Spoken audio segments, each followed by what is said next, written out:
Igbo Igbo kene munu kene nwoke kene nwaanyị na-asị na adịla onye ọbụla Ohaneze Ndigbo na m okwa ji ebe kwa ụbọchị nkịta atara bụ na nwanne anyị nwoke anụnwa ama m ihe na ọ bịara eselu ja na Matthias Ezeaku na ka o si agwa Matthias okwu ma na Matthias ga-echapụrụ gara Lisbon adọmshọn nwere alahụla abalị nwere asịsị dobe ya n'akpịrị maka ọnwụ isi na chọọchị ama nzu ike gụọ ama nzu ike yotago aya ha echewe ka ịbịa castigate ihe ndị mmadụ na-eme maka na ịdị jealous of it akwa efom na nke a Matthias aya na-adọ gị aya na-adọgbu ọ bụ ji pak ọsa adọgide gị batrị ga anwụọ ajije na-adọ gị ya tiri ike agwụgụ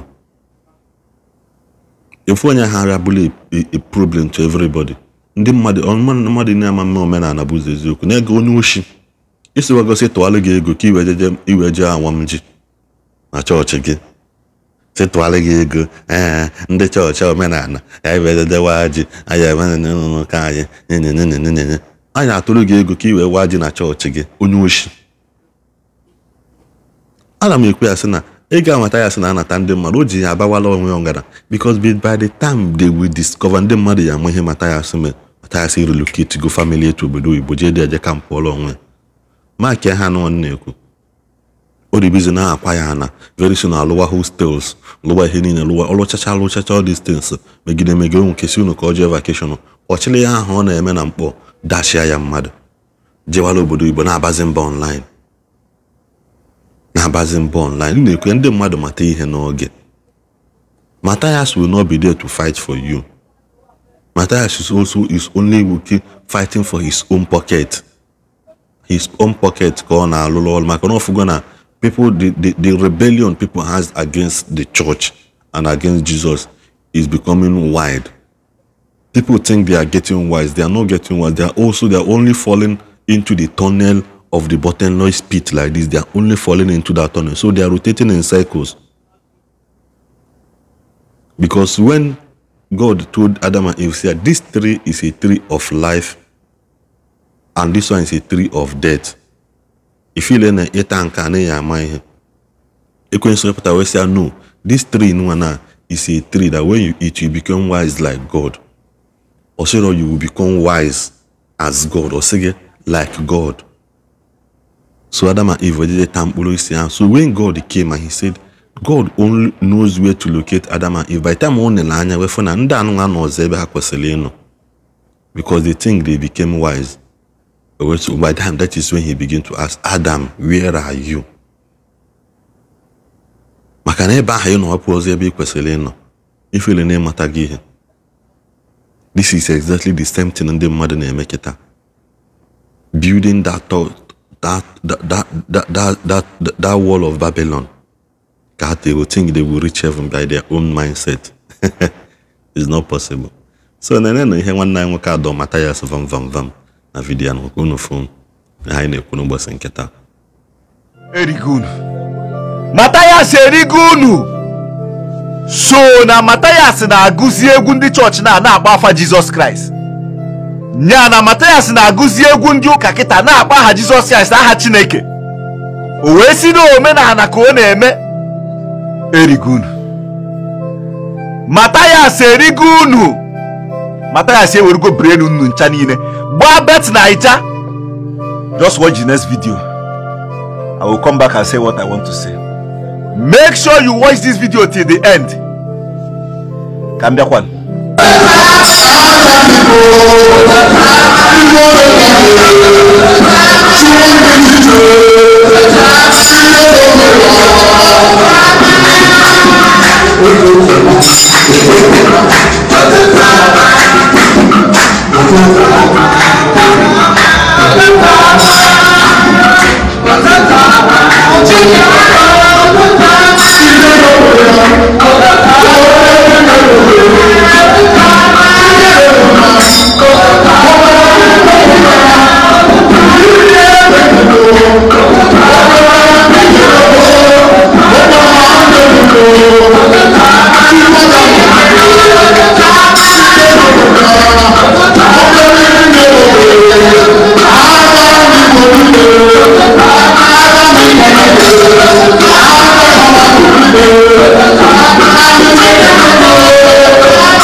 Ndi Omenala bụ ụzọ eziokwu African traditional religion. I mean, I gather here. O nwere njiri last time unu na-asabeghị m. Egwu a ndị Omenala na-agụ n'ihe niile ha na-eperform. Ọ ka wuzikwa ofu Omenala ya ahụ ka Omenala nke Matthias ọbago digital. Ajụ unu ajụjụ a last time. An innocent question. Unu nche pick you offense. Na ba. We who need for home na inbox. But I can imagine again. Iya Matthias na-ezuzu now. Ọ bụkwazi ofu Omenala ahụ ka onwe ebe nke Matthias a na-eje. Ka aya ka nọ na 2023. Matthias ya nwa na-emezi Omenala nke ndị 2030. Because n'ihe Matthias na-eme wu church, as far as I'm concerned, o nwere ihe dị iche na ihe Matthias na-ezuzu na ihe ndị ụlọ ụka na-criticize the way of these foreign people ji eme their own worship na-criticize ka Matthias na-emekwe. Ihe niile Matthias na-eme now bụkwa exactly ihe ndị ọcha na-eme ụka na-criticize na-akpụ n'ọnụ God na Jesus Christ na men of God na church in general na-emekwe na practice. Matthias nwe branch na Port Harcourt. Matthias na plan imepe another branch na Dubai with other countries. Una isi enweta information. Ị gaa n'ụlọ ụka Omenala bụ eziokwu Matthias ahụ. Matthias na-enwe membership card. Matthias na-ere okpu. Matthias na-ere sticker. A na-enye na Omenala bụ eziokwu Matthias. A na-akwụ tithe. A na-anata oriri. A na-eme church dedication. Matthias na-hold program ya every Sunday one ndị ụka si eme. Matthias na-agụ egwu niile ahụ ndị ụka na-agụ ma ha na-eme their own worship. Ifuru ihe niile ahụ ndị ụka na-eme, Matthias na-eme mgbado ha ncha niile. Wee na-ajụ, ihe a Matthias na-eme ọ bụ Omenala? Otu efe na-abanye ọkpụ ndị men of God n'ọnụ na-akparị ha. But Matthias ended up doing that thing ndị men of God ahụ na-criticize na-eme. Ọ ya nọ n'ime moto na-aka ofu one pastor nwa n'ọnụ na ọ na-ana offering ma ekpeche ekpere na moto. Kita Matthias ya nwa na-ana offering na church ya na-eme ihe niile ahụ na-criticize na ndị man of God na-eme. And mbi ebe asu na Matthias erigo unu. Matthias ewerugo bread unu wee gba baba Ijebu. Unu a na-akọ ọnụ ka ụmụ nwaanyị. Matthias ejirigo unu ncha ine wee gbazuo afịa. Last time ka m na-egosi unu ebe a na-akpọrọ Isiana.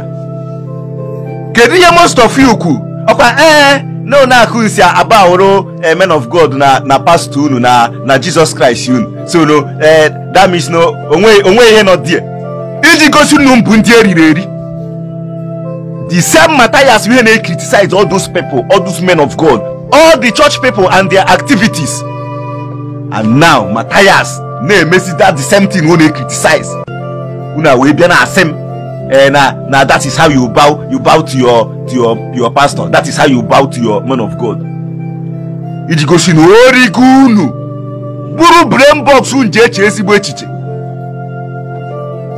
Ọ dị ọnọdụ ka onye na-criticize ndị na-ata anụ nkịta, meanwhile o ji eze wee na-ekere ụmụazị anụ nkịta ahụ ndị eriri eri. Nya Omenala Igbo dị na achọcha onye ya bịa na-achịgharị ndị Igbo brain, ọ bụrụ akpa amụ dịka Matthias. So na ndị Igbo si dịrị na rite amamihe ha niile akịta enwecha like this. Achọcha onye ya na-achịgharị ndị Igbo brain, ji ndị Igbo na-eme business, ji ndị Igbo na-agbazu afịa, ọ bụrụ akpa amụ dịka Matthias. Erigo unu. Matthias erigo unu. Mbi ebe oge ọ na-akwụcha dịka onwe ha na-ekwu. N'enyi a na-watch nke ha na-agba na ụtụtụ ọma. Ọ ka bụzikwa tradition nwanne ka a na-eme. Ọka bụzikwa omenala Igbo nwan. Let's go back to our tradition. Omenala bụ ụzọ eziokwu. Ọka bụzikwa eke eji tụtụọ na-eme. Ige ntị ọfụma ya na ha na-akpọcha Jesus Christ. Emechaa na offering. Ndị ebe a kwucha most of you. Abịara akụri na my inbox. Chineke ga-akpọ unu ọkụ. Ifuru unu ncha niile na-akwado Matthias. Chineke ga-abụ unu ọnụ. Onu isi adọ iri ukwu. Unu edisive ọpụ na-etigharị anya. Na ọ na-eme chọọchị, ọ na-eme omenala. Amaghị m ihe mma akpọ dị akpọ sef. Amaghị m ihe mma akpọ ya akpọ. Ya jiri unu ncha niile wee business. Like I said before, of obere ego na-aka mma na-enu unu ncha niile. Mem, you got nothing from me. Until you or piawacha unu ncha niile azụ before na ama ihe na-eme. Watch the full video. You watch just the few video. You guys in the comment section wee gwa m mo ihe Matthias na-eme na ọka bụzikwa omenala nwan. Ka nke ọbago 5G. Omenala Matthias ọbago digital. Make sure you share the video after watching. Go on the one.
na-asị na adịla onye ọbụla na mma biko na ishere na vidiyo ebe ọbụla na-ene na anyị udo dịrị gị udo dịrị nwoke udo dịrị nwaanyị na-asịkwa gị biko nyela anyị aka na subscribe kwa na-abụ notification gị ka isola anyị na-enweta notification mgbe ọbụla anyị na-eti vidiyo fọ na chanel a na-asịkwa na ọya amaala Igbo niile mma ebe onye nọ na-ene anyị ọya adịrị ya mma ọ dịrị nwoke mma ọ dịrị nwaanyị mma maka na igwe ka eji aba igwe bụkwa n'ike ma na-aghọta mana na-ekwu eke ife ọlụkwa na victim to this Matthias church scam maka ihe niile ọ na-eme with the same thing a na-eme n'ụka ka ọ na-eme ise na-asị edem na onye chọọ ịgbapụ jebe ebe ọ ya adịrị mma Matthias ya anaghị offering na-aga tithe na-aga donation na-ala gị support ịgba membership card ịgba membership card ọ ya na-ala gị ihe ego okpu mmemme ya na chọọchị okpu aha na-ekpu n'isi ihe gị ya na chọọchị ya ha ncha bụ na akpị ya ka ọ na-aba na ndị ọya niile ju na chọọchị ya can't he support them so he can ka bidogoro na nke a bụ nke anyị ịbụrụ onye ọya bịa na chọọchị anyị akpọrọ gị jebe India kpọrọ gị jebe nke but he will not do that. Ọ sị gịnị ya nọ na line si na anakwa gị ego ọ na-eme nke ya mgbọsị ụka can't he choose another day? Ọ na-eme nke ya mgbọsị ụka ndị chọọchị jikwa eje chọọchị ka jikwa eme nke ya. Edo m n'Igbo nwere ahịa na-anọ ụbọchị na-anọ Eke, Orie, Afọ, Nkwọ otu ilu nke ya na Nkwọnụ so na ọtata ka o ji mana daadị egbo mbọsị ụka ndị na-ejekwa ụka so onwe ya na ọ na-anata olili asọ ifem of ọjị. So what are you saying? O nwekwa ya. What are you now saying? Are you people not seeing the reality of na this guy na analonu ka o wee na efeedi onwe na family? Maka na make Igbo love themselves efeedi go ofu odugo nwezi ha na-eme dia. Mmadụ one ka ọ ka na-ewe n'ọrụ na Igbo love themselves. How many workers ka o nwe dia? How many workers go as Igbo love themselves or a charity organization? Can he boldly come out as Igbo love themselves charity organization and then mother to again? Never. Call the numbers.